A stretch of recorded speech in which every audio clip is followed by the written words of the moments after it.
আপনারা জানেন পাঠিয়েছিল এবং আমাকে 15 তারিখ সশরীরে উপস্থিত কি হচ্ছে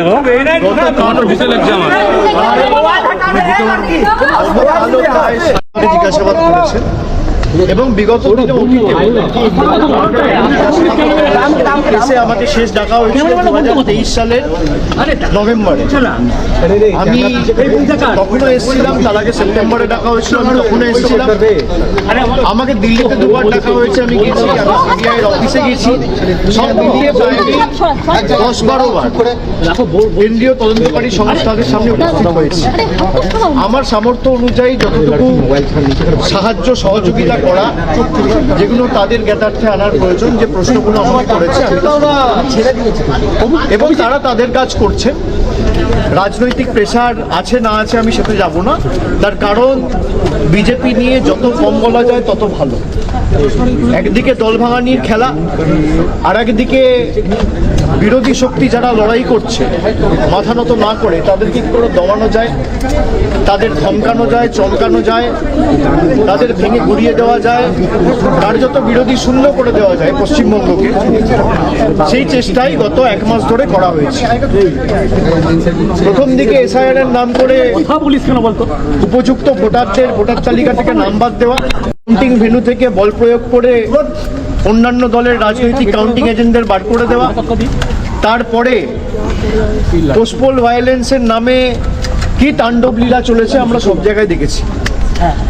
বিরোধীরা যাতে বিরোধী দলনেতার স্বীকৃতি না পায় সেই নিয়ে ষড়যন্ত্র, কনস্পিরেসি, দল ভাঙানো, এমপি ভাঙানো, এমএলএ ভাঙানো, এইসব করে কোনো লাভ নেই।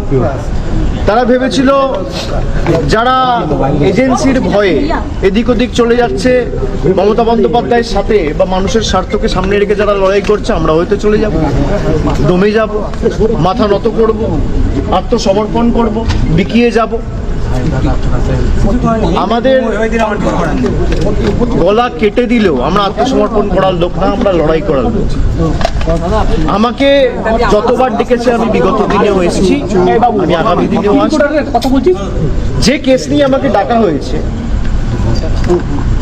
এই যে মামলা কেস 4 বছর আগে এসিআইআর রেজিস্টার হয়েছে, সিবিআই এনকোয়ারি শুরু করেছে জুন মাসে 2022 সালে। তৎকালীন শিক্ষামন্ত্রী পার্থ চট্টোপাধ্যায় গ্রেপ্তার হয়েছিলেন জুলাই মাসে। যারা যারা গ্রেপ্তার হয়েছিলেন কেউ আজ পর্যন্ত এখন আর কোনো সুরাহা হয়নি। যাদের চাকরি পাওয়ার কথা ছিল, আমরা সকলে চেয়েছিলাম প্রক্রিয়া যত তাড়াতাড়ি সম্ভব হয়ে উপযুক্ত ব্যবস্থা নিয়ে মেধাযুক্তদের তালিকায় কোনোভাবে নাম তুলে যথাযোগ্যভাবে এই চাকরির প্রক্রিয়াটা একদম ট্রান্সপারেন্ট ভাবে করা হোক। আমি আমার মতো করে চেষ্টা করেছি।